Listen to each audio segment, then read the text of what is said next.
So, let's introduce Forrest. Forrest moved back to Marlborough with his wife in the late 1990s after graduating from Bard College.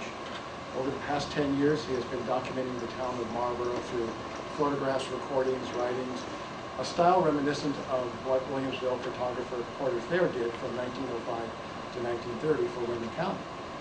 Jessica Wrights, his wife, and staff member here at Brooks will follow his talk with a short presentation on the Porter Thayer collection that she's digitizing in collaboration with the University of Vermont Center for Digital Initiatives. The Thayer collection of 1,300 prints has been part of the library's collection for over 30 years. And I'd like to thank Bill Thayer and his family for giving us permission to digitize these exquisite images of early 20th century real life, and thank the Center for Digital Initiatives for helping us catalog and make these available online. There are some brochures outside of the room that give you the website and give you a little bit about the collection. So please help yourself to those. Forrest has had a number of exhibitions and awards. His solo exhibitions included 2000 Hooker and Dunham Theater and Gallery exhibition, the Drury Gallery at Marlborough College, and of course right here at the library in the main room. And after the talk, we'll open up the main room so you can go down and take a look at them in case you haven't seen them. His group exhibitions have included the 2001 New England Artists Trust in Woodstock, Vermont, and the 2000 Art of the Mountain in Wellington. He has accrued a number of awards in the past 10 years, including those from the Vermont Humanities Council, Vermont Folklife Center, Vermont Arts Council, and the 2003 Vermont Historical Society Achievement Award. And I believe he may be the only Marlborough photographer who was featured on the online Huffington Post blog by his friend and fellow photographer, Ethan Murrow. Please welcome Forrest Holzapfel.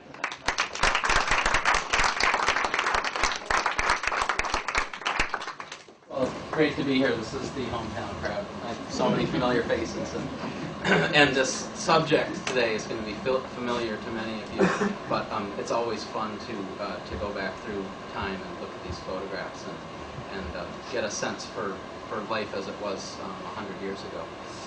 And sort of the way that my talk works in general is that we're gonna look at photographers all in the same time period from late 1900s, so we could say 1895 through about 1925. And these photographers were working concurrently, so simultaneously at different points across the country.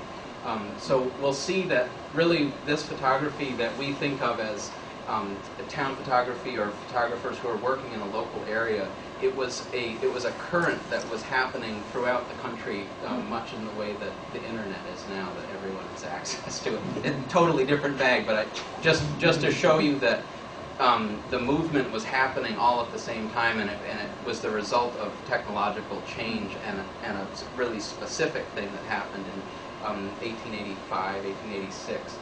Where dry plate photography came into being. And before that, so like in the Civil War, so let's say you're one of the Civil War photographers and you're going to be photographing on the battlefield. You would have your view camera set up on your tripod, and then next to you over here would be your darkroom tent.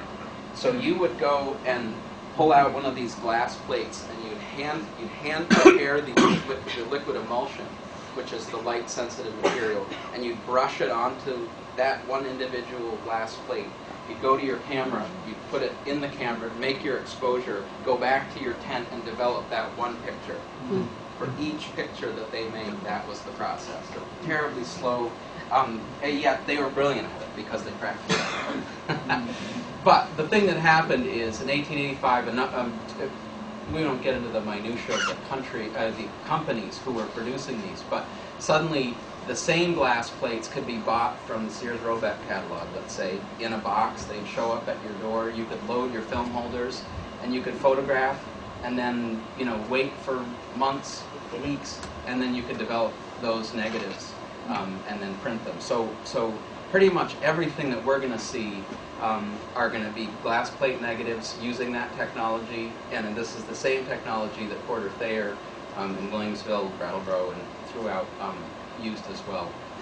I'll also talk about, or just touch on Benjamin Crown also. who's a photographer in Brattleboro, and the Brattleboro Historical Society has a large number of his works, as well as other photographers' works on their online catalog, which is quite superb. But as I do this talk, stop me at any moment, and we can do question and answer at the end, but just as things filter up in your mind, and if you've got a question, just holler, because I prefer to do it that way. And also, before I begin, I wanted to just thank the Vermont Humanities Council for the service they provide to Vermonters all over.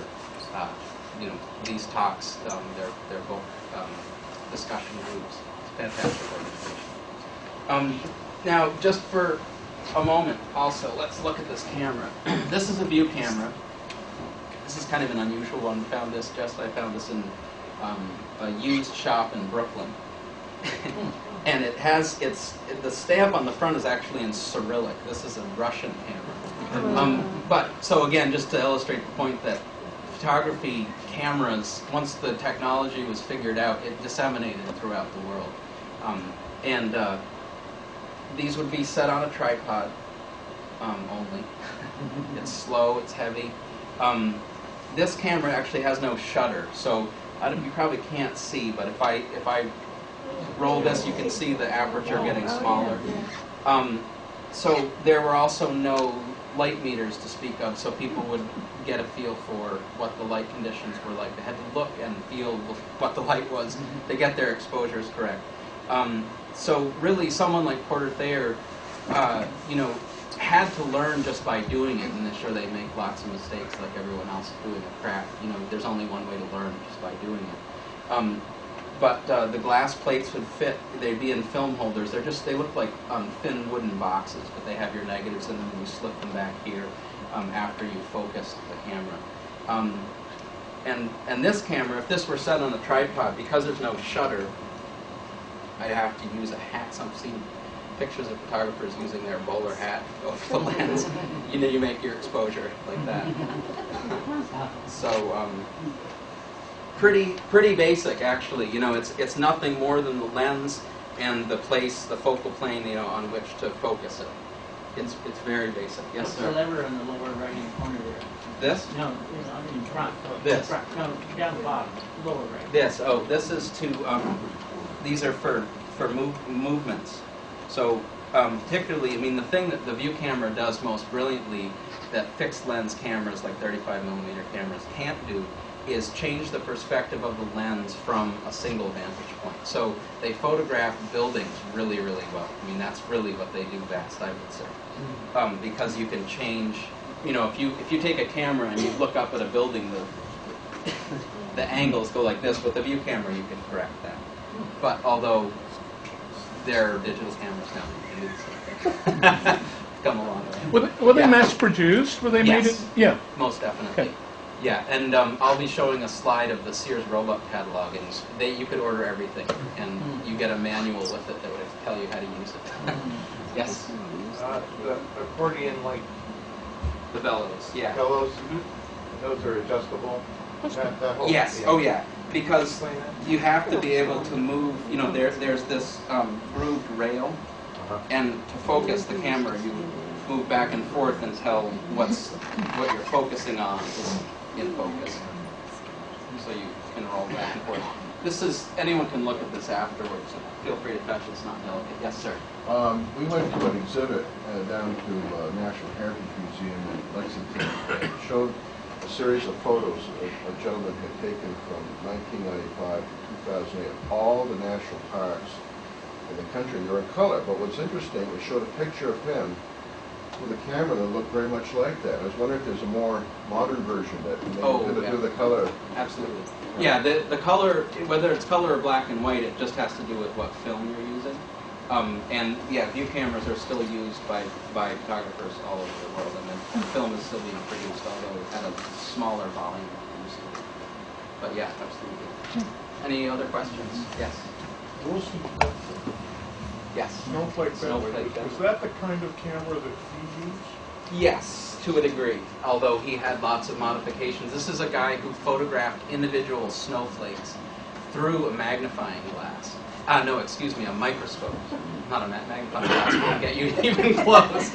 Yeah, through a microscope. And yes, so essentially it's the same technology. You know, he used glass plates, or he shot lantern slides, but you know, it's just getting the correct focal length between the film plane and the subject. But through a microscope, it's got to be a little tricky. Took him some time to figure that one out. Anyway, so I'm going to dig into the slides. Come again? Do you use that camera a lot? My exhibit was done with a similar camera, as a Deerdorf camera that was made in the 1950s. So I don't use that camera. One could. You could take Do pictures. you have any? No. No, it has no shutter. I mean, so I use a view camera, and it's set up with modern film holders, and you know the technical parts of it are much easier to use. It would be possible to do it. But. Okay, let's look at some slides here. All right. This is the first picture. Anyone want to hazard a guess as to where this photograph was taken? Moon. The moon. Exactly. And the reason I have this in there is kind of an aside, but I feel like it's very important. This astronaut, this Apollo astronaut, went all the way to the moon, and he carried this snapshot of his family in this little glassine envelope all the way to the moon. And some of the Apollo astronauts were equipped with cameras attached to their spacesuits. Anyway, so he threw this down on the surface of the moon and he photographed it. And he left it there. And I think that this speaks to what we modern humans think photography will do for us, which is to preserve something forever. And in this case, you know, this thing is not going to move because there's no atmosphere, there's no wind on the moon. It will be there forever, unless someone decides to fly up there and retrieve it, which seems highly unlikely. But this is really photography's sole purpose in our imaginations, at least, is that you can photograph something that's happening in this sort of constant flow of time, and freeze it, you know, keep it forever. Wow. This is more what you were probably imagining the first slide would be. This is Darius Kinsey, photographer in Seattle, Washington area, and this is his equipment. This is his 11 by 14 camera on this huge tripod. He photographed a lot in logging camps and loggers working. So this was really helpful for him. Oftentimes he'd be set up with this huge tripod on a big pile of logs, and he could photograph the scene of the show. This is probably an early Graflex type camera. It's a handheld view camera. This is probably 8 by 10, and this is a 16 by 20, and this is the film holder down there for the 16 by 20 camera. So this is his arsenal of cameras. Yeah, in his car. And I don't, you know, I'm guessing this is later. This is like early mid-20s. But if there are any car buffs, maybe they can date it from. It's a middle-aged tea, Yeah. So, 1920, 19, something like that. yeah. So anyway, so Darius Kinsey photographed. He made thousands of pictures. He had kind of an interesting working arrangement in that he would be out at these camps in the field photographing, and he would send his undeveloped negatives back to his wife, who was in town, and she would develop them and print them and then send them via rail back out to the camps. So that is the way they made their living. Next slide. All right, here's the Conley view camera. This is the Sears Roebuck catalog from 1908. And can you sharpen that in the middle, please? So this is where all of this equipment could be purchased. And you know, the text is rather amusing. If you care to, sometime you could look it up. And the prices here for the various sizes, the 5 by 7. Porter Thayer used the 5 by 7 and the 6.5 by 8.5. And the 8 by 10 is $18. You know, like a carpenter might earn $3 a week, $4 a week at this time. So it's an investment to be made, you know, like buying a tractor or something like that. But what was brilliant about this is that suddenly anyone could purchase camera and equipment and set up business for themselves. and they had a ready market because not everyone was ready to make this kind of expenditure to get into business. But there you have it. Okay, next slide. Okay, this is another Darius Kinsey photograph. This is 11 by 14 contact print. Really stunning photographs. This is kind of an unusual picture in that it's a portrait of these school kids, and this is their school over here. And he's juxtaposed these children on top of these logs, and this is called a steam donkey. That it's basically like a giant winch that's pulling logs from further, out of the frame. But so he's chosen to juxtapose these children and the economy that's supporting them in this one slightly bizarre picture. That these kids are nowadays, would they be let anywhere near that? No chance. Next slide. It's just stunning. I mean, these guys worked hard in a way that people today with their chainsaws have no idea. And this is a very staged portrait, with this with these axes behind them and this crosscut saw and their cork boots there.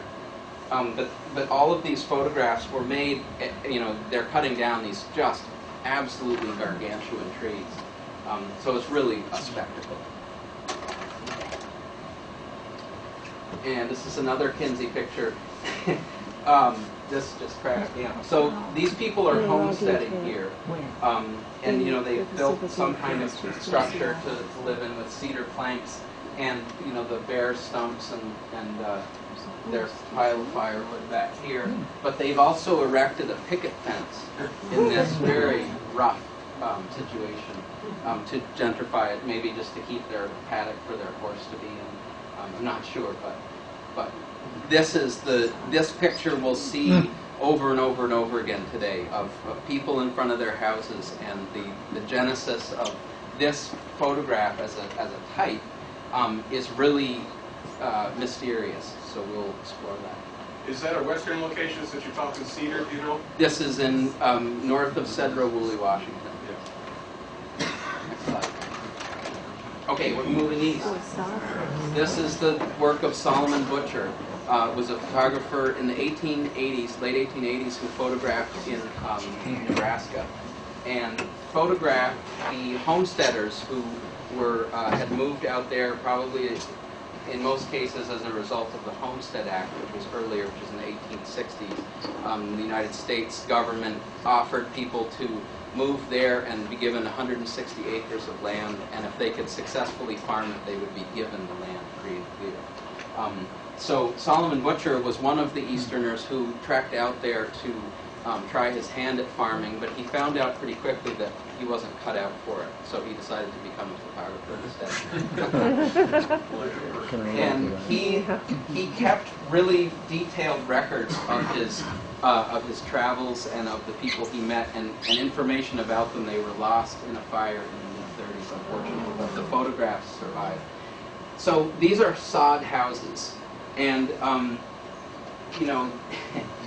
I'm always struck every time I see these by their location in this just absolutely flat, open place, and just how, for Easterners who are used to tree cover and sort of a slightly homier environment, they're really exposed out here on the prairies. Yes, indeed. Yep, that's very well. So again, these are pioneer folks. Their new baby over there. Again, a lot has been written about these photographs for the fact that all of their stuff is outside, and there are sort of conflicting views on whether that's a display of their wealth or their sort of lot in life, or whether it's really literally they had no other place to put those things. So they're out there for all of us to study and wonder on, which is wonderful. But again, this Butcher photographed a number of things, landscape pictures, but these ones are the most iconic for these people in front of their houses. Dwellings, I should say. This picture is one of my favorite all-time photographs. There are so many elements at play here. Does anyone want to hazard a guess as to why these people look so severe? Want to take a stab at that? Long exposures. Yeah. Long exposure. Yep. Yep. Looks like they might have been. Lots of rain. Bad teeth. Bad teeth. That's another good one. Yeah. Yeah. The horse seems happy. Yeah, the horse is frisky. Or was it just the style of customer of having a formal picture of them? Indeed, indeed. And this, it's possible, for instance, that probably these younger children have never seen a photograph before. So they have no idea what this is, but they know that it's expensive, they know that it's important. And this man is showing up with this apparatus and setting it up, and he's saying to them, you know, I'm here to make a picture. Well, what does that even mean?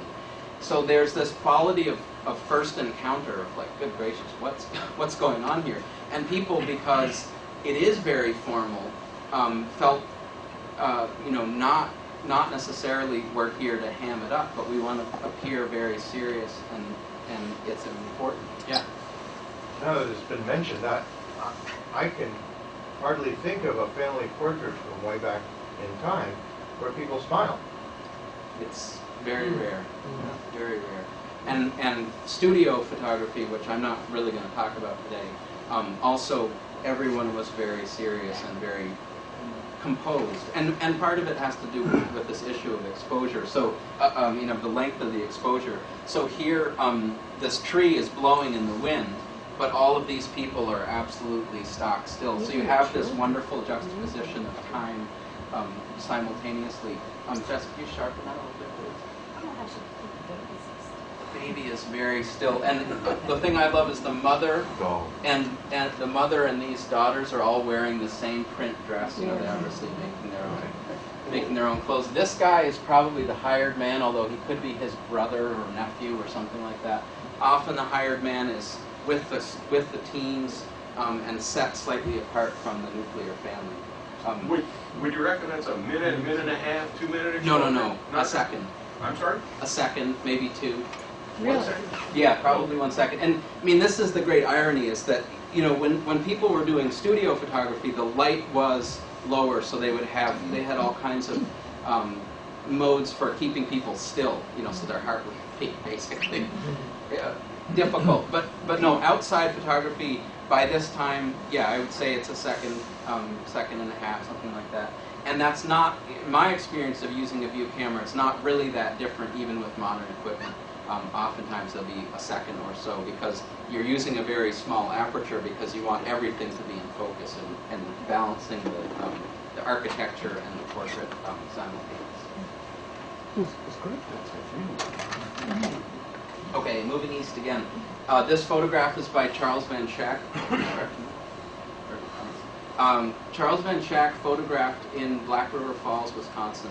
And his work is featured in a book called Wisconsin Death Trip that some of you may have seen. Done by a photo historian named Michael Lessie. But anyway, this Van Schack made over 30,000 negatives of his town and environments. He was really incredibly prolific, and photographed thousands of horses. That seemed to be his thing. And you know, it's these photographers were making images for their community. You know, they were business people who ultimately were looking to make a buck. So they would say to people, "I'll photograph whatever you want, and you know, you make the picture, but this is what I want a picture of." It's fun also to read into these pictures. The father here, see how his forehead is very blank? The guy works outside, no doubt. He's got a hat on most of the time. Again, wonderful balance between the portraiture and the architecture. And that's their dog, even though it's kind of like a skunk. Yeah, what is that blob? Yeah. And this is sad. This is an entire other genre. There's actually a book in the library here that is an entire monograph about these mortuary pictures. It's really fascinating. But again, oftentimes, you know, so Van Schack is making this picture and perhaps they're sending this image back east to where the rest of their family is. It can often be the only keepsake, the only thing that people have as a memento of this child who died. And so, you know, there are these sort of slightly mystical layers to what these photographs meant for the people at the time. But it does, nowadays, I mean, we see photojournalism with all kinds of horrible things, but sometimes they're not quite as penetrating as seeing the little baby dressed up with this.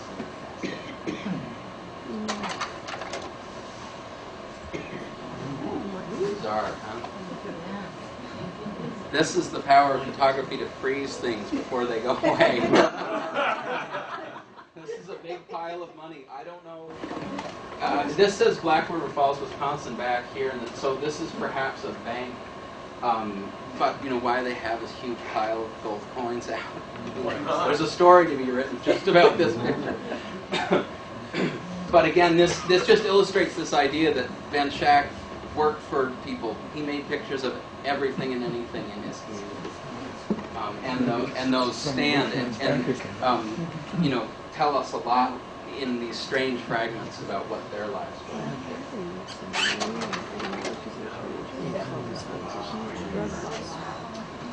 Beautiful. So photography in the 1880s, 1890s, up through the turn of the century, was one of the pieces of a really large technological change that was happening in rural America.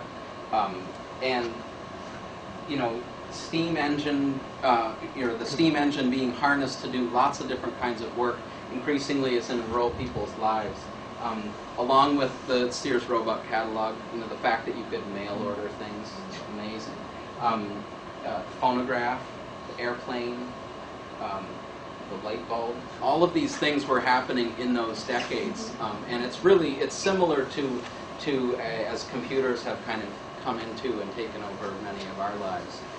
It's that kind of sea change where suddenly the way things were done before seemed like an anachronism. So this photograph in this wonderful image, but you know, this fellow here, he's either just so proud that he's just gone into debt to buy this thing, or someone was saying to me that they felt like he maybe was a salesman and this would be part of his pitch to people. It's just you know, look how good you look up on top of this big snorting tractor. Would it be possible that he had itinerant people with tractors where others wouldn't, and rented lease their services or something? Undoubtedly. Undoubtedly, yeah. It's a similar thing, yeah, you go into business and work for people as they need it. Next. This next section of images I'm going to show are called real photo postcards. And every historical society in the country has reams of these things from the in the same time period. I won't do that course with that, but 1898 was when the United States Postal Service enacted rural free delivery. And this is part and parcel with things like the Sears Roebuck catalogs. It was a penny to purchase these often and a penny to send them. And it became the mode of communication in rural places where telephones and telegraphs were there. They weren't that common, particularly, well, we could say here specifically in Vermont, until a little bit later. But these real photo postcards they were printed by the photographers from their original negatives, printed, so if it's a 5x7 plate, the postcards make up a portion of the whole negative that they saw at the time they were making the picture. But they are oftentimes, as time has gone on, we have no date, there's no name, we don't know anything about what is going on in the picture, so they're really wonderful artifacts because they can be interpreted in lots of ways. And so I'm not going to stand up here and be an expert about late 19th century farming implements, but this picture is pretty amazing for the fact that you have this display of technology that these guys are using. Anyone want to hazard a guess what the work's being done? They're digging a hole, definitely. That's possible. Yep, that's entirely possible. Someone else thought that maybe they were laying water lines, that this thing kind of grinds along and rips this ditch behind them. Anyway, I mean, imagine when that thing is running, just how incredibly hazardous that is to use. They've got these open chains and gears, and really incredible. The only thing I know about this postcard is that it was made in Maine. What that thing is, once again, it's the whatchamacallit, the lobster cooker.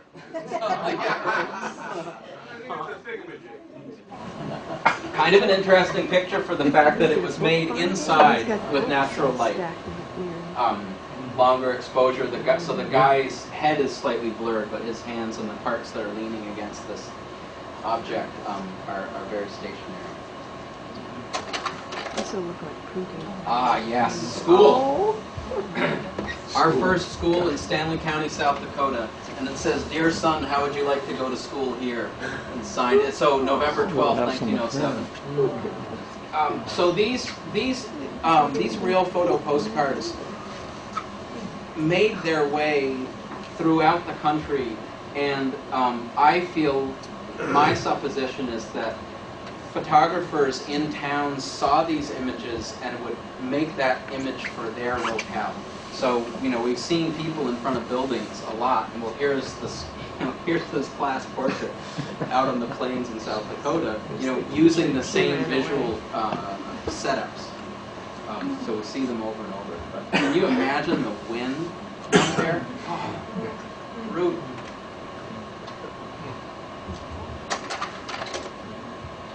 Ah, yes. Funeral procession, mine disaster victims, Sykesville, Pennsylvania, July 18th, 1911. Stunning, stunning picture. This is the precursor to photojournalism because newspapers did not run photographs, you know, printed in is it duotone? Halftone, thank you. Until, well, particularly in rural areas, but like the New York Times maybe started in 1915, 1920, something like that, with photographs in halftone.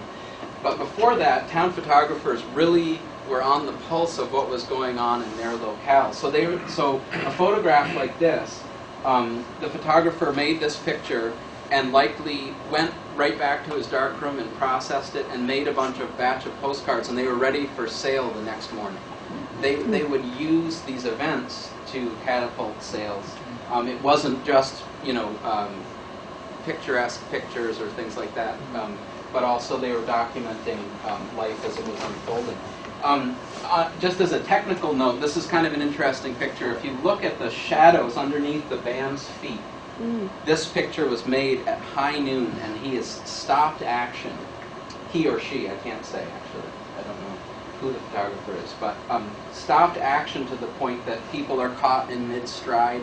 You know, so it's wonderfully seen and realized, and it's one of those pictures. I don't know if it's because of the central vanishing point in this telegraph wire or something, but I always look at this picture and have this feeling that I could be I can be standing there looking at this as you know, I'm an observer standing right here. It just absolutely transports you to that place.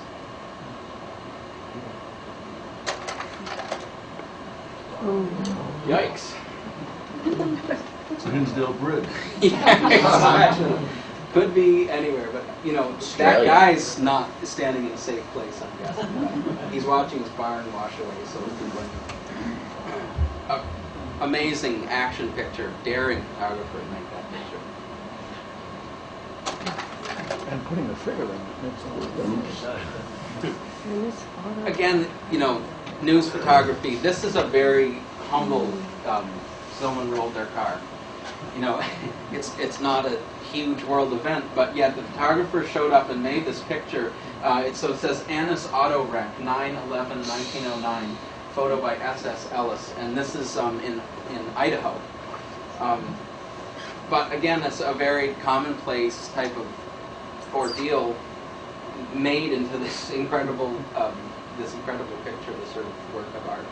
That's a very important part, and perhaps the person who owned it was very important in that town. Exactly. He might have died. Exactly. Well, you know, you're right. Someone may have died. Although I think this guy here, standing on the car, doffing his hat, is just saying, "Yeah, that was fun. Let's do it again." I don't know. You could be right. Just needs a little body work. Pretty great. And I don't know, the horse up there is thinking these idiots. Yeah, there's a team of horses and a guy. Oh, excellent. A barn race. Now, this picture illustrates, I've seen this, almost this exact same picture of a barn raising and all the people who were working up on the frame in Danville, Vermont, made at the same time. So again, this is rural life, this is what's happening, and these images are just whistling around the country. The back of this postcard says, "Dear Ruby, how are you? By this time I'm fine and hope you are the same. I got home all right. Tell Dewey, don't forget about Saturday night. See if you find my picture on this card. Hugs and kisses. G.S. Winslow, Illinois, October 9th, 1914.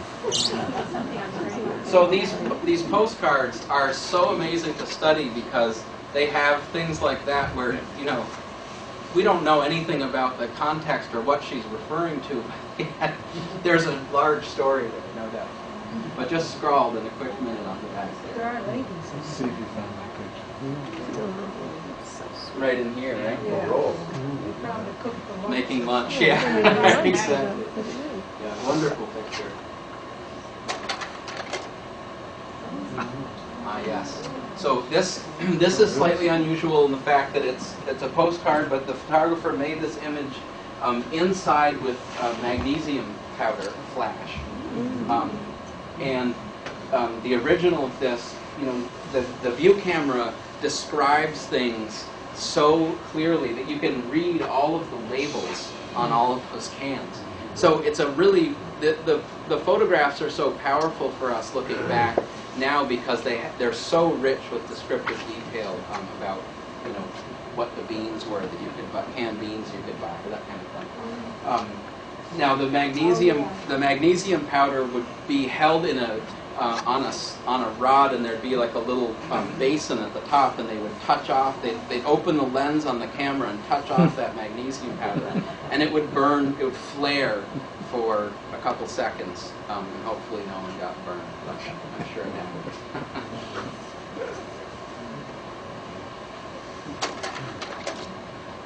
Oh. This is a counterpoint. This picture was made in Halifax, Vermont, in the mid to late 30s, I believe.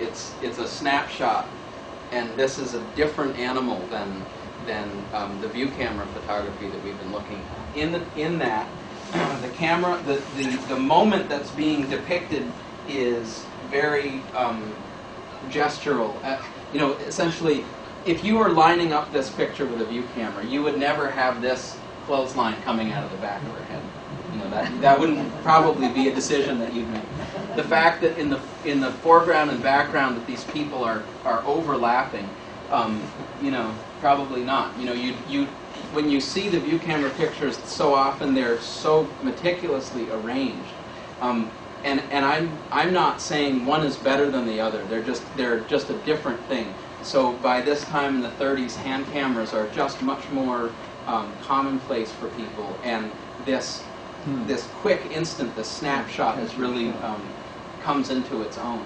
And with a view camera, you could never document the expression on that dog's face as it's being tugged. You know, it's just got a really different feel to it. Can I go now? Yeah, those other people just look so... Yeah. Okay, moving east again. This is a photograph by the Howe brothers. There were 3 Howe brothers in western Massachusetts. 2 of them took to the field, and they photographed in all of the hill towns in the Berkshires, western Massachusetts. One of the other brothers, the oldest brother, had a portrait studio in Turner's Falls, and that was applied his trade there. The Howe brothers would sell you 3 photographs for $2.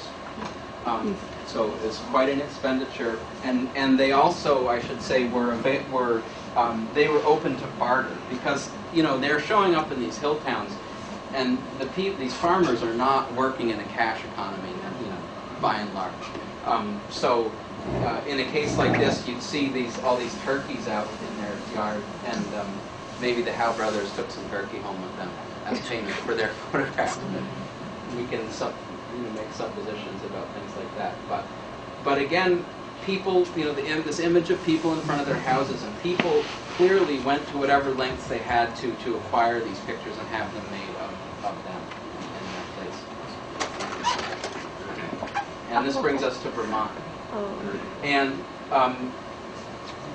part of what I find so rich about these kinds of photographs is that when you come down to the local level, you have this opportunity to know a lot about what's going on in the picture, where this fits in your town's history. These documents become very, very rich. This picture comes with a great story. C.C. Randall is the photographer. We're in East Montpelier, Vermont in about 1900. And this is the Cutler place.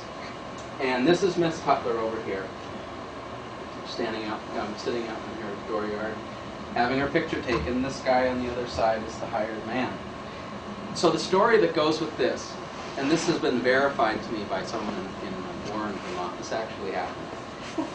This woman, this is her home place. She grew up here. Her parents are deceased. But as she was getting older, getting towards marrying age, she had suitors, and finally chose one.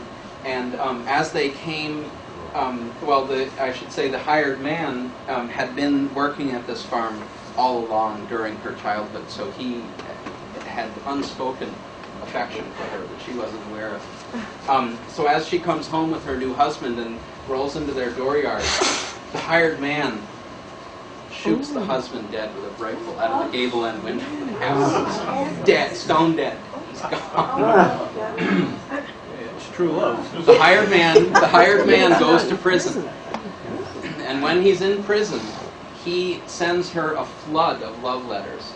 He just says, I felt this way for years. I had no way to tell you, and yet, it was touchy. It was touchy, but over time, he broke her down, and she actually came to prison. They were married in prison, and then he was let out. And this photograph was made after they had returned to the home place and their matrimonial bliss. And then the poor dog. They've been talking for years. Still talking. Anyway, this is a true story. The moral is that there are no secrets in small town Vermont. Yes, exactly. They're still talking about it. All right, this is Porter Thayer. There he is underneath his dark cloth, probably using 5x7. It's a little smaller. This is his box of film holders. He was a young man when he did all of this work in 1906 to 1920, and he photographed just about everything. So when Jess is showing us pictures later, we're going to see the fidelity and the beautiful printer and photographer that Porter Thayer was. This is kind of a grainy, not so clear pictures. It illustrates fine, but Is that a stove on top? this is a stove on top of his pile of logs. And Porter Thayer, so I've sort of winnowed out a number of pictures that, to me, illustrate Porter Thayer's making pictures of characters. These are people he knows well, quite often. This picture is made in Townsend. This fellow here, I can't remember his name, but so he's got his team of oxen, and he's skidding logs to the mill, and he's got this wood stove on the back of his load of logs. And the story goes that he would, they would make their way to the mill. He'd take the stove off, roll off his logs, throw on a couple more sticks, and then he'd huddle next to the stove for the return trip. It's probably 10 below zero, so it seemed like a good idea. That's kind of crazy, but hey, it was good enough to make a picture of it. The other thing is that because the oxen knew the way home, so he could just kind of dawdle and snooze next to the fire. There's a story also about Porter Thayer's. He would be in his wagon or in his little cart with this horse lady pulling him. And there's a story that I read where one night he was going home after a long day of being out working, photographing throughout somewhere in the county, and they're chugging along the road, and he had fallen asleep. And the horse knows the way home, so they're just cooking along. But suddenly she comes to a screeching halt, and he's almost thrown from the cart. And she's standing with her hooves right at the edge of a stream that had washed out. So probably saved his life, well, both of their lives. This is a classic. I'm sure many of you have seen this. Cutting ice, somewhere in Williamsville. I've studied a lot of these town photographers, and I feel like Porter Thayer's eye was really superlative. And he made these pictures so often. It's a very staged situation, and he's very much orchestrating, what's in the picture and how. But they resonate both on the sort of visual, artistic level, as well as the information that's being conveyed, and the specificity of clothing and tools for what at that time was a very everyday activity. It seems awfully unusual to us. Yes, indeed. This is Ashton Timpson in Newfane and his pelts. Down here it says, after the hunt, in quotations. It's referencing an Alexander Pope painting of game after after the hunt. So the same thing. But I thought it's kind of an interesting thing that he was aware of that. So Ashton Timpson, again, we have, they're careful to include all of the tools here. He's got 3 Winchester rifles, perhaps. These are traps over here, strung up on the side of the barn, and these are stretchers for pelts for smaller critters. Squirrels, skunks, red fox. That looks like a bobcat. Anyway, Yeah. One person I was talking somewhere up north, and this guy piped up and said that his mother had a skunk jacket, and he said it was just the warmest thing, but if it got wet, it smelled good. Good for a dusty, dry day. But, the smell would creep up on you. The road crew, the Newfane road crew. These are such excellent pictures. And again, now in my exhibit downstairs, I have a photograph of the road crew in Marlborough that I made, and it's hard to get a picture like this out of your head. But at this time, these guys are all employees of the town, although I would note that earlier in the 19th century, people could make the decision whether they wanted to pay property taxes or work on the roads. So they could work off of their taxes. Kind of interesting. But this is a big road scraper back here, and all these guys. I don't think that this was their job to just sort of sand the counterweight on the back. It'd be a long day. This is crazy. This is a Porter Thayer picture of the 4th of July festivities on the Newfane Common. And this guy here is a friend of Porter Thayer's. They work together at the Williamsville Basket Factory. And he's tightrope walking. Kind of a crazy picture to make with a view camera, because again, he stopped action. He's probably on, buckboard wagon or something to be up above the crowd. And it's shot with a very thin depth of field, so he had enough exposure time to freeze action. But, the other thing I read about, this guy apparently climbed the smokestack at the Williamsville Basket Factory and did a handstand on the top. 95 feet in the air, something like that. So he's really, he's asking for it.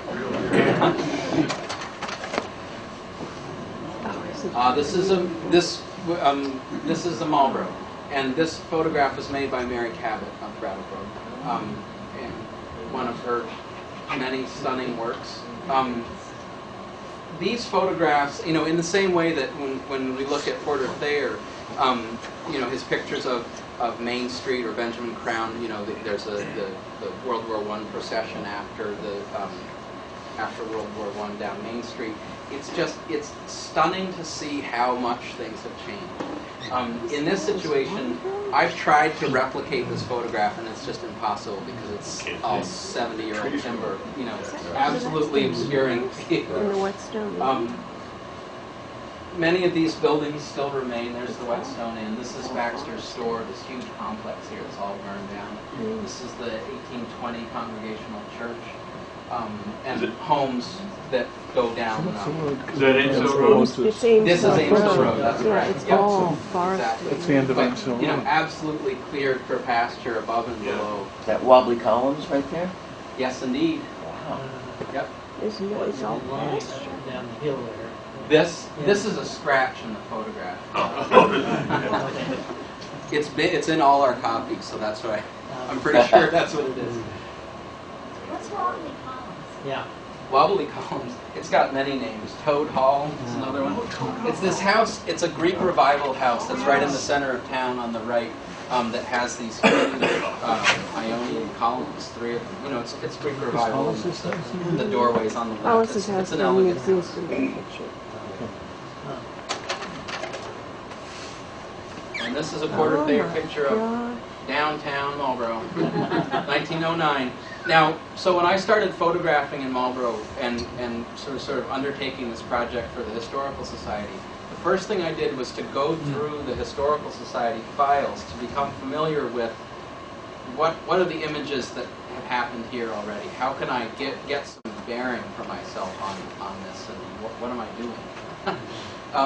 And so one of the first things I did was to go and try to replicate the same vantage point. So this is the Porter Thayer photograph, and then the next one is from the same vantage point in 1999. So, looks like the building's on the left. Yeah, there are a number of things. This building moved from over there across here. The church burned down and was rebuilt. The Baxter store burned down and was never rebuilt. You know, lots of things happening. But again, it's just like the trees have made duplicating things. Or I guess that's the picture. You know, this is the picture. This is 1999. That's the way it is. Next picture. What was the vantage point? It's on Town Hill Road, and so I had my view camera set up, and I had a copy of that picture, and I just kept moving the camera up and down, and you know, did the best I could do. So is that now? This is the end of South Road, and the center cemetery is right here. Can you sharpen that back? That looks so much the same. It's paved. Anyway, Route 9 now bends, sweeps west there. This is where I grew up. Not exactly that house, but that location. Jess, can you sharpen it? These 3 gravestones are quite prominent in this picture. And then the next one, please. Yes. Yeah, burned and rebuilt. So here are those same 3 gravestones. Now, one thing that I just noted in doing this is how much the roads have been built up in the last 100 years. You know, to go through layers of maintenance and then paving and all of this. So it's very different. And of course, this intersection has now changed too since 1999. So constant flux. Another view of the stage road. This is where the Colonel Williams Inn is now, and some of you may remember Helen Staver. Her house is up here. That's looking east. This is looking north-ish, northwest, northeast, yeah.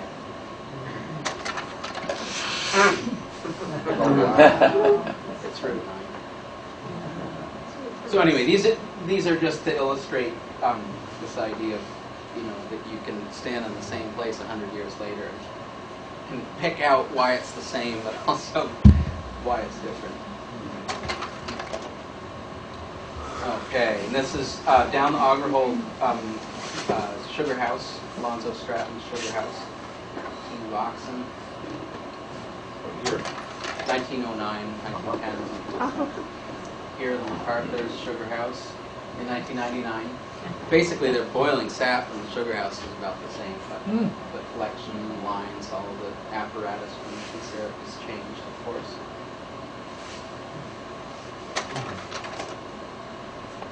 photograph of town meeting. So the scope of this project, you know, if you see the show downstairs, this is a segment of, in 1999 I photographed 200 different households in Marlborough and compiled biographical information about each one. And so the pictures downstairs correspond with interviews that I did afterwards, but there are many, many other pictures in this project. And this is actually a different year at town meeting from the picture that's in the exhibit downstairs. But people often sit in the same location. Fascinating study. Even 100 years later. It could be any time. Image of the Wendell Cup ski race from 2000, I think. It's the 33rd. This is Nancy Haydock right here. And this is 6-pack of beer. So, you know, it's a ski race, but it's mostly people out running the time. Someone's always got to be first, though, I guess. Right?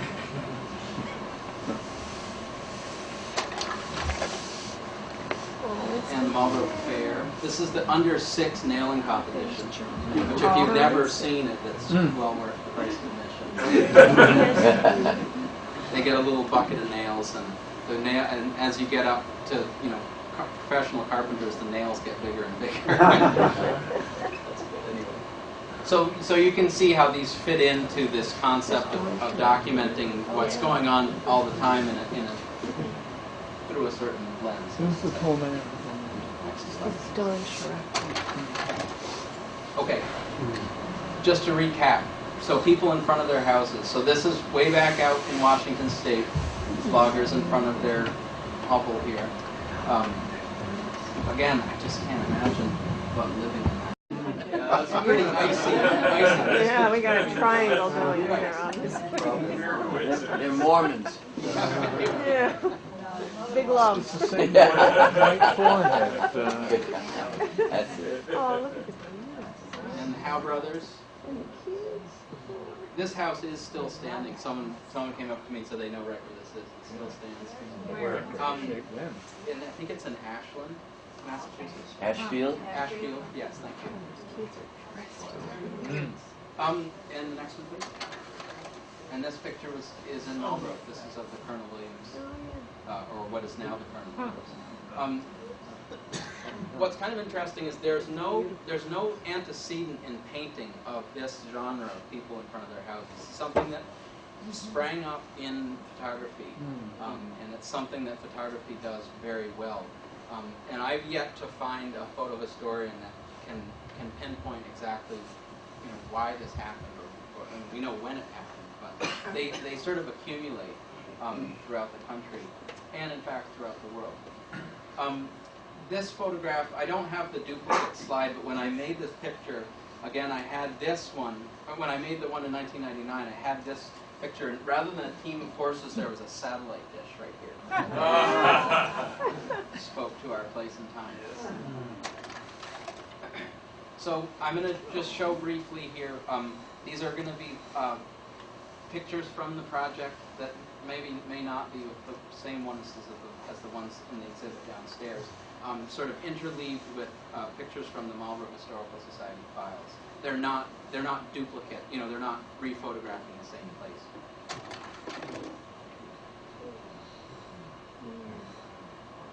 This is also the Colonel Williams, owned by the family.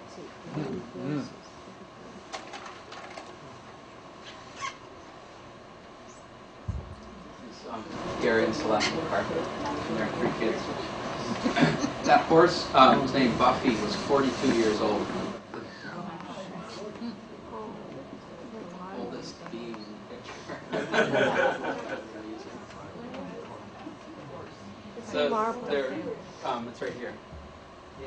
It's blurred. So, you know, this picture is actually made this was in the morning in late November, and this was probably a second exposure. So the horse shifted its weight halfway through the exposure. This is a house that stood down the Auger Hole Road that burned, and a new house was built in its place. Yeah, I don't know the specifics. See, there's very little glass in most of the windows, so I don't know if they were newly married and this is their starter up place or what. But again, these hillsides just clear right up. Pastures looks like it's growing in a little bit. This is 4 generations of the Palin family. It's the Palin family? That's correct, yeah. Where's Yeah, Sarah? This is Calvin right here. Oh, Cal. Who's the nephew, Miss Bobby. And then these are Bobby's grandchildren, Eliza and Penny, who are in high school now. In the satellite dish. And they're satellite dish. Well, they've got, what I love about this is that they've got, this is the early 80s satellite dish. And then this is the, I didn't notice that that's one on the left. closer I to what looked we have at now. the DirecTV one.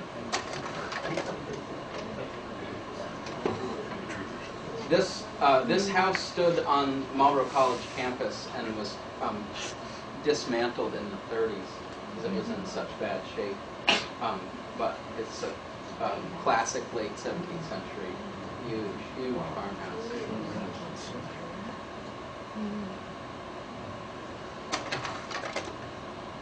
The Brown family. I think it was 5 below 0 when I took this picture. But they have this really great big wood stove in their house. So we stood inside for a while and got really nice and heated up, and then they went out and took the picture. They're great people.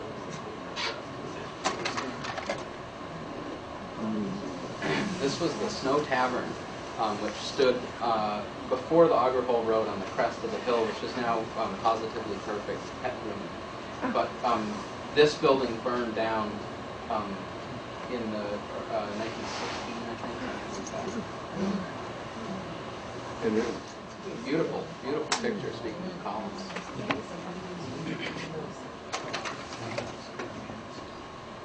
The Whitney, or Simon and Whitney family.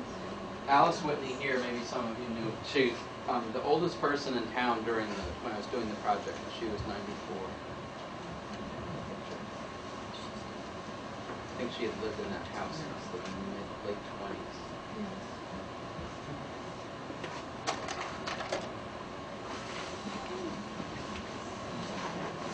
This is the Hall Farms, Luella and Ira Hall, and their children, and Queen of Oxen. The photograph was mildewed. And so this actually, in Photoshop, I tried to pull as many of them out as possible, but it's rough.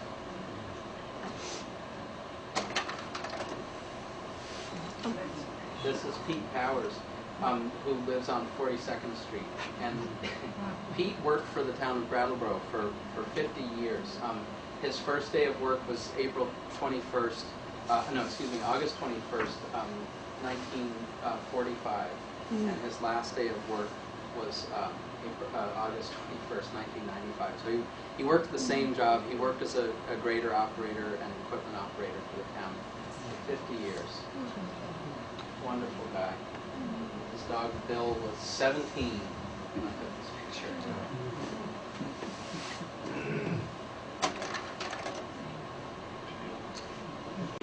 This is the Richard Hamilton's place on Hughes Road now, and I'm not exactly sure who the people in the picture are at this point.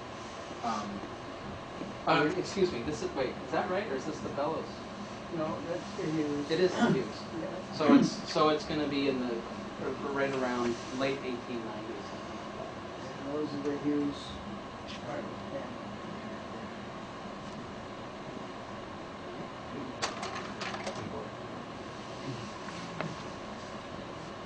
Sonny Catherine's place on Stratton Hill Road. And then Morgan. House is off the grid. Long way from electricity. Peter's family. The dog Lassie was blurred because she's lying down halfway through the explosion. It's interesting, the pictures now, obviously maybe this seems entirely obvious, but, before, in 1900, pictures sort of got oxen and horses and larger stock, and now we're pretty much, it's mostly dogs and cats. Some horses. What about cars? And cars. Absolutely. In every, yeah, they're almost in every single one. Except there was one guy, had I think it was a brand new Mercedes-Benz, and he told me he did not want me to put that picture. So, scratched my head on that and cooperated with it.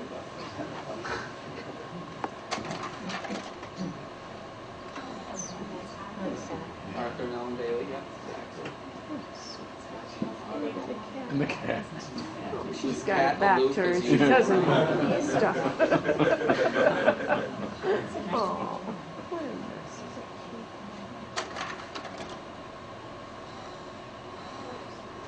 Bruce and Marlene Bowden and their daughters. What is that? That's smart, huh? Do you know that? Randy and Kathy Pell and their children. They actually, Kathy was about 8.5 months pregnant when I took this picture, and 2 weeks later, well, I probably said it was probably a month later, I saw her. She said, "Well, you're gonna have to come back. Your picture's already out of date."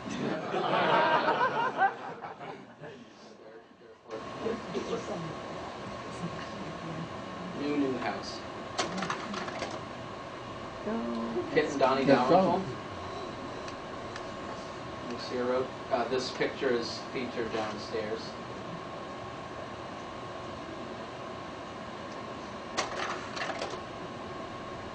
And the Matt family, David and Trudy Matt and their sons. And their moving dog. It's Francis and Betty Brown of Butterfield Road. Just an aside, when I brought this picture to the Browns, Francis said to me, "Oh gosh, I guess we never got around to building our deck." It's great, I love that, because it's exactly the kind of thing that... Yeah, suddenly it's like, oh my goodness, right? Yeah, you feel exposed. Oh, that's on Lucy. The Judds, yeah. These are the people who donated this out. Oh. Okay. Helen and Treffy Jarvis.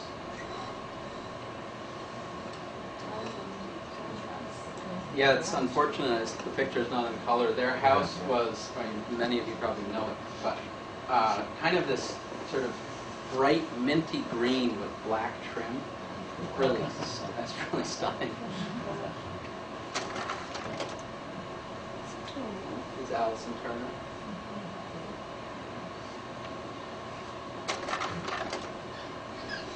Oscar Stone.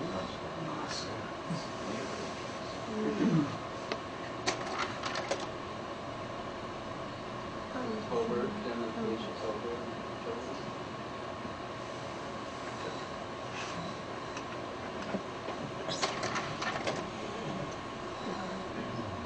John and Margaret MacArthur.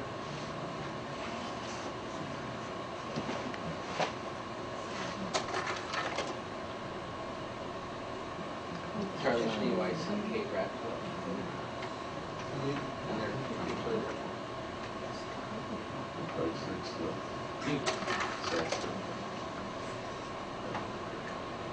Lucy Gratwick and Michael Boylan. And Remus, the dog.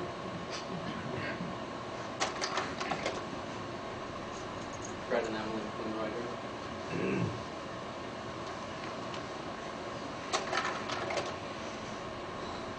Donald Powers was like Pete, and they're matching dogs. Did you choose to do like the front of the house, side of the house?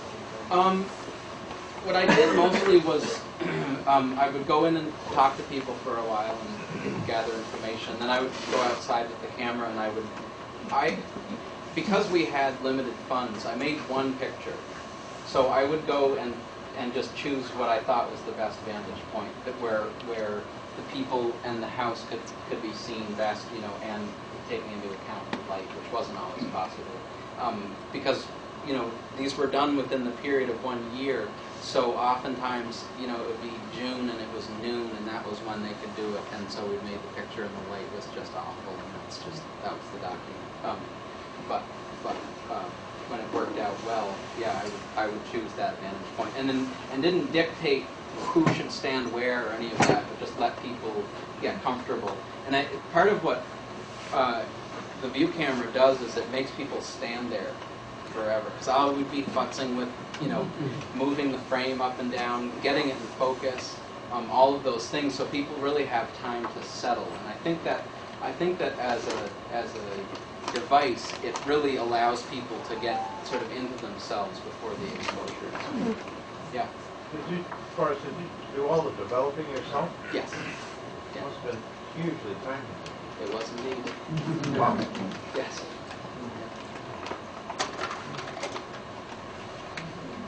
Jean and Harry Boardman at the Whetstone Inn.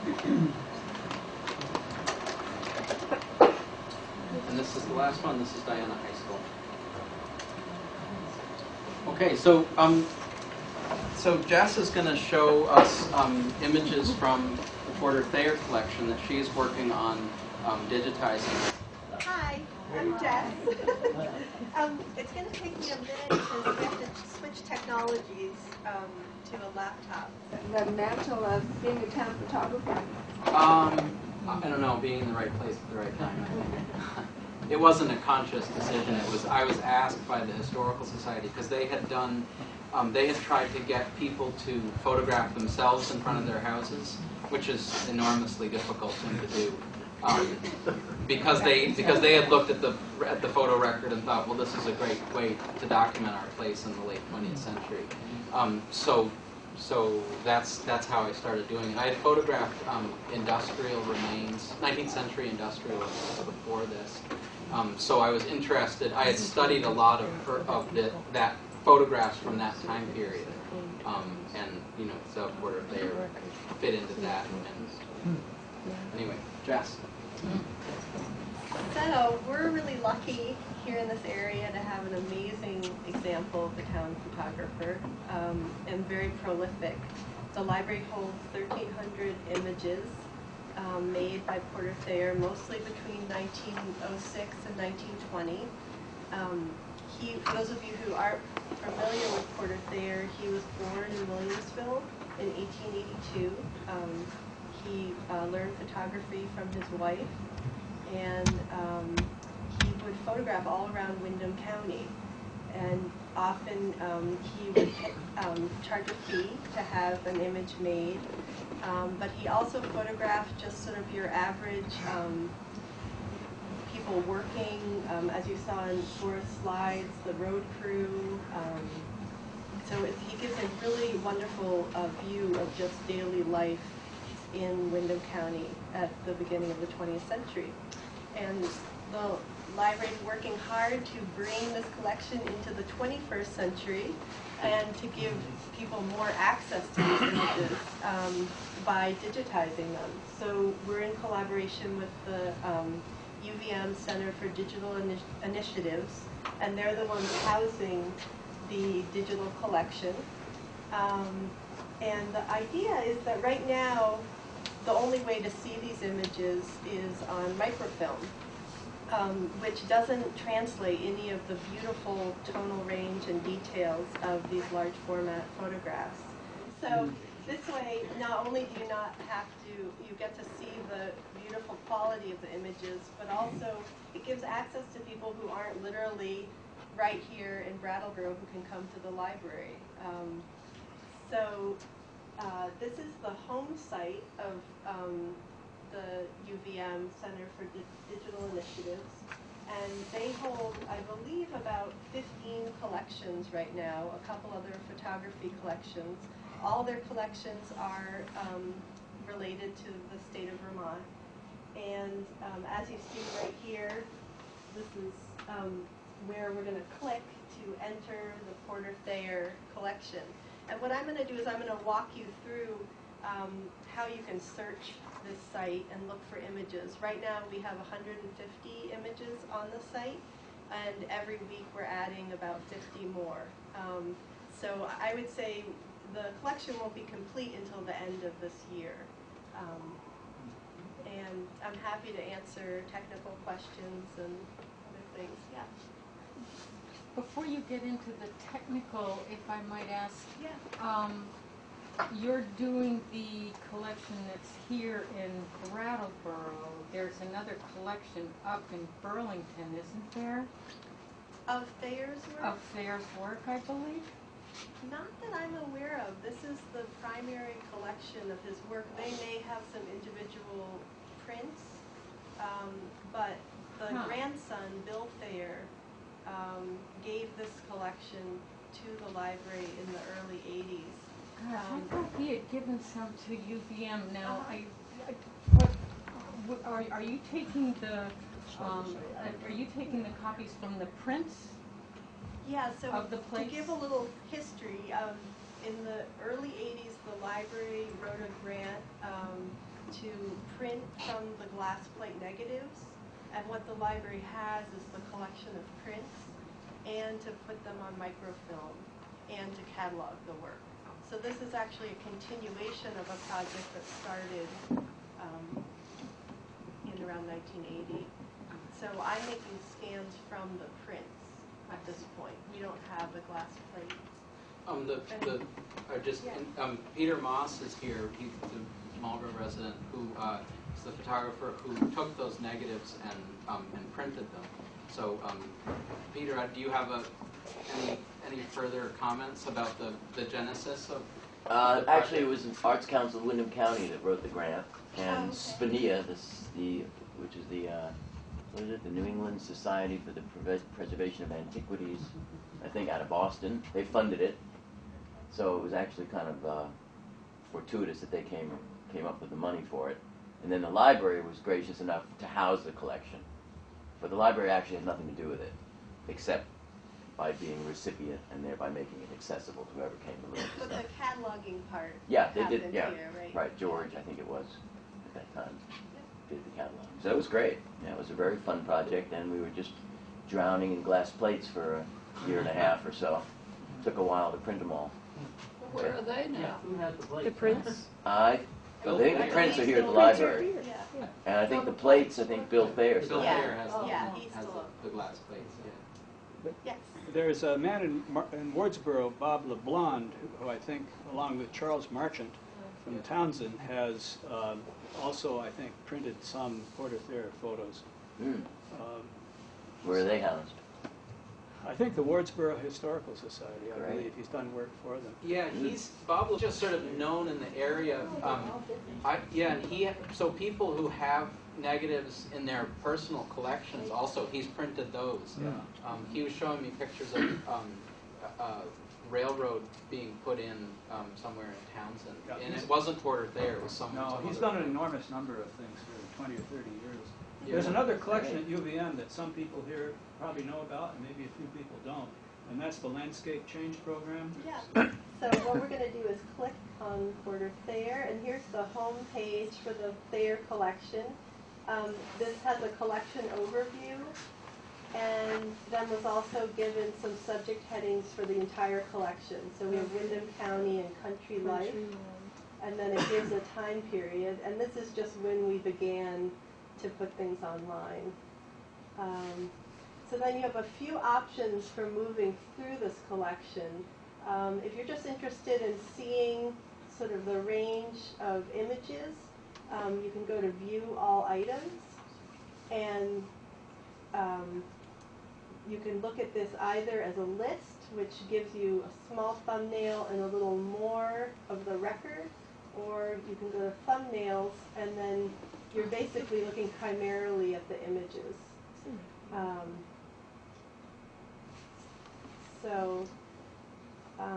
I'm going to quickly show you the 3 ways you can search, and then we'll go into the individual records.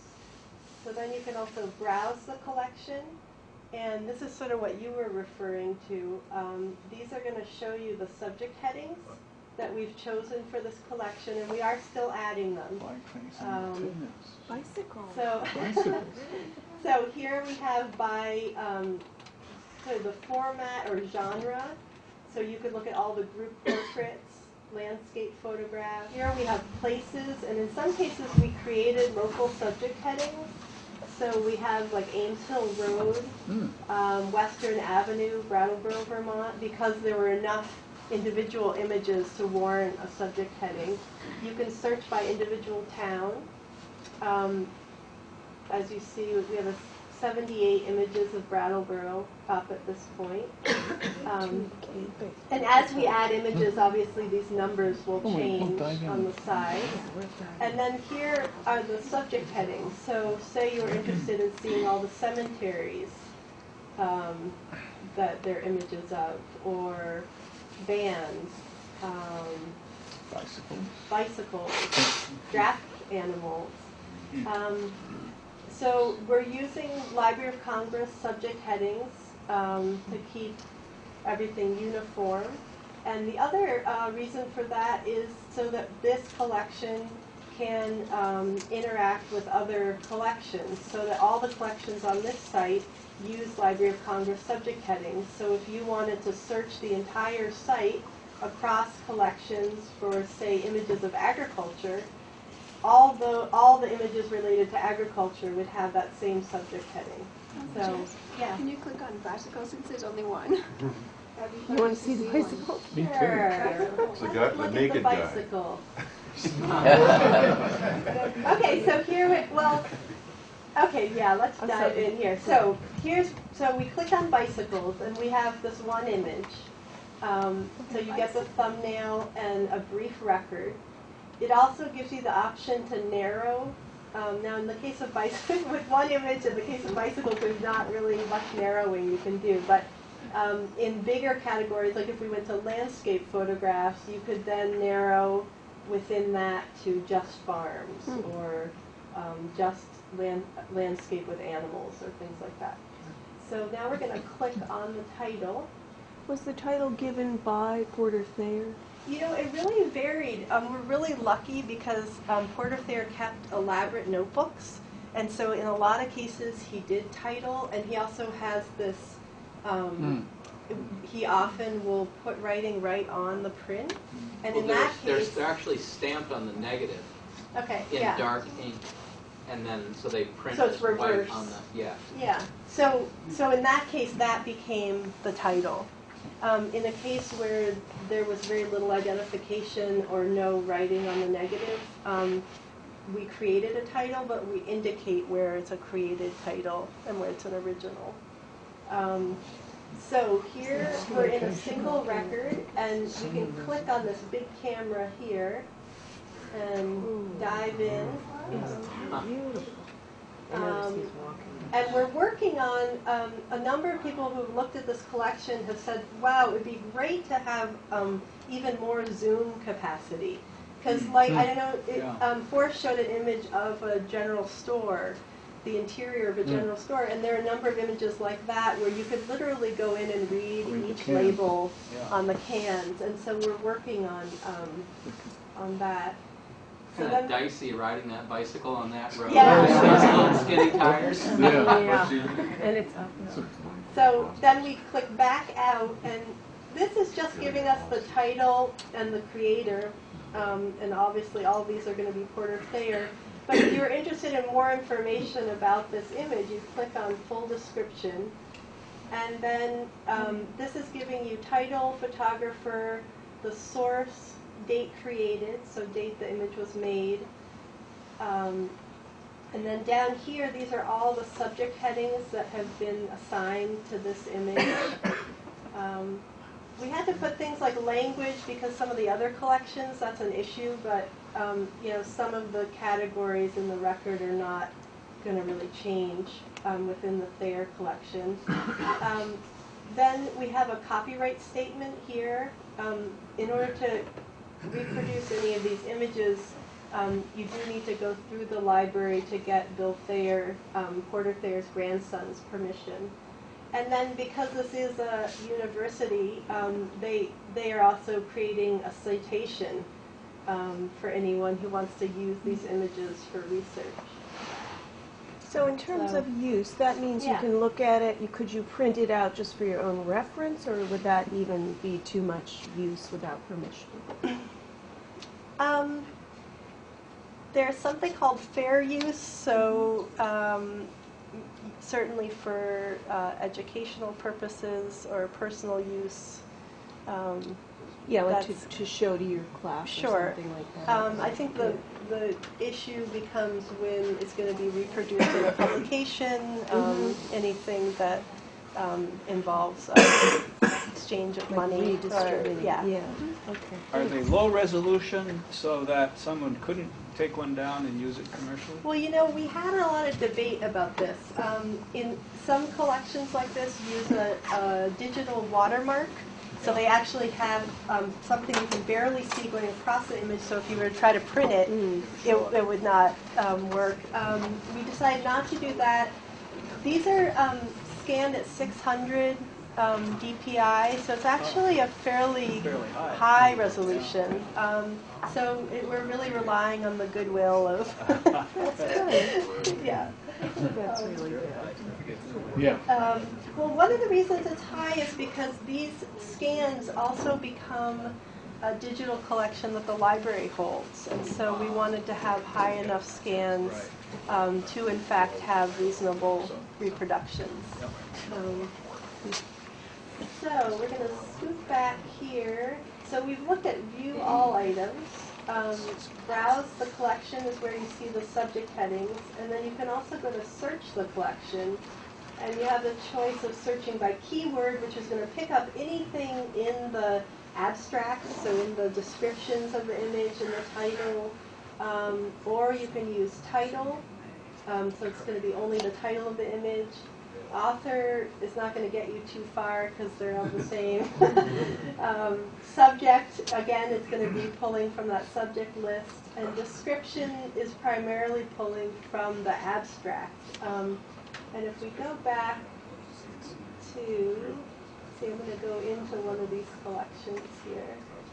So let's go to group portraits, since his portraits are quite amazing. So here we have 8 images within group portraits.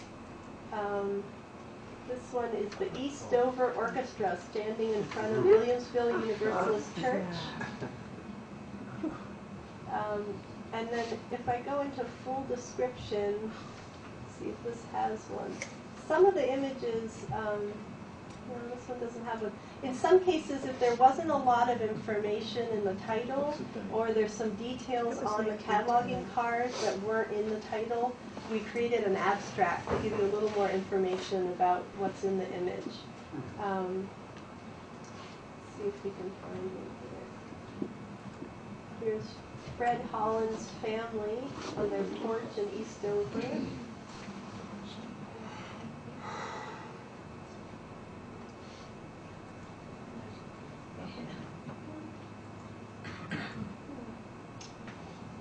This one is actually a curious detail here. This is Town bed. well, this is a minstrel show.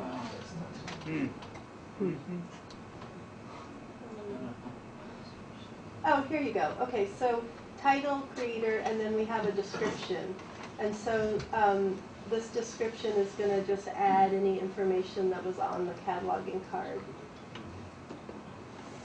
I wonder So in here's his the full- work how certain ones he's stamped with that, you know, with the title of it and the town.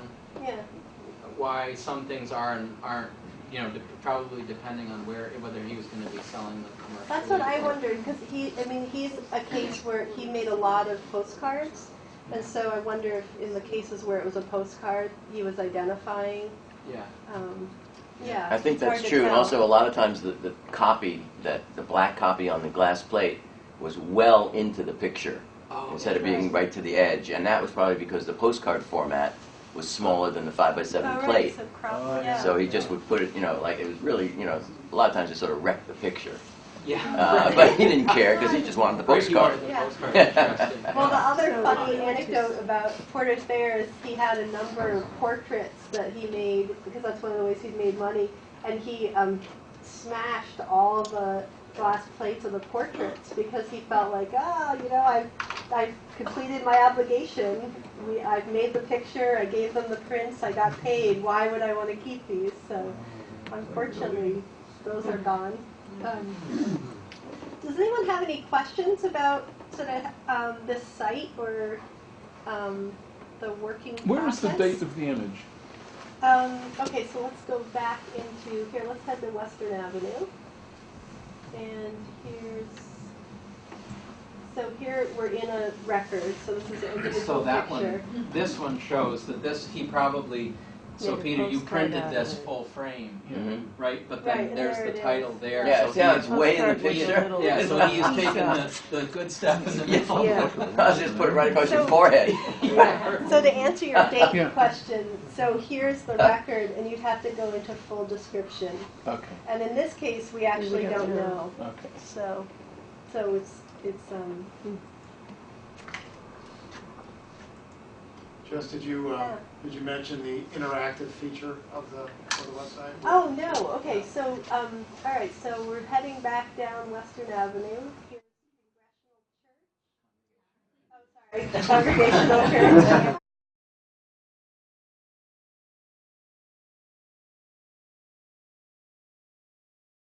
So here we are, and we're going to go into.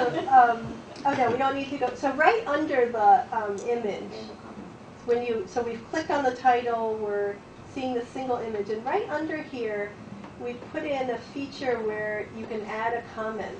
And the hope is that people who are familiar with the local areas, with some of the individuals in the pictures, will add information about what they know about the images.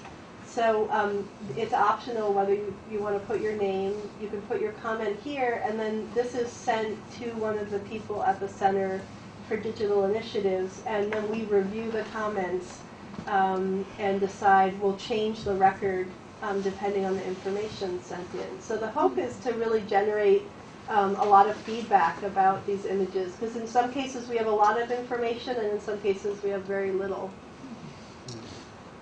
I mean, it seems to me that it would be a great thing to contact all of the local historical societies and the Windham County Historical Society to let them know, because those people are very much out there who will be able to pack more information on there. But I guess it gets to, it's going to create a lot of work for whoever is. Well, the sort of email information has all been sent to local historical societies all throughout Windham County, as well as schools and libraries. But we're sort of waiting to get more aggressive with that because there are only 150 images up right now. And it seems like maybe once we have sort of half the collection up, we might want to start that process of more active information. Would there be a way to do any kind of either fact-checking or, because I think you could get a lot of misleading either memories or recollections, or people space it out and it's like the wrong place Well, that in the must picture. be, And, yeah. Well, the idea, I mean, how would you even know that anybody was accurate? The idea behind the reason the comments don't go right up on the site is to be able to absolutely. Yeah. But I mean, verification might be a good. Right, and that might be a really good case where that's a whole other grant right there. Right, that's a whole other we grant. need to finish this one first. Yeah. Just to let you know, the Windham Foundation funded about 3/5 of it, so we need to come up with some more money. So if you know any rich uncles or benefactors, send them our way, please. How much money is involved? Well, the total was about 9,000. We got 5,000 from the Windham Foundation. So, Roger, you can write me a check today. No problem. The Roger Thayer collection. Yeah. We'll put a digital plaque up. Yeah. A digital headstone.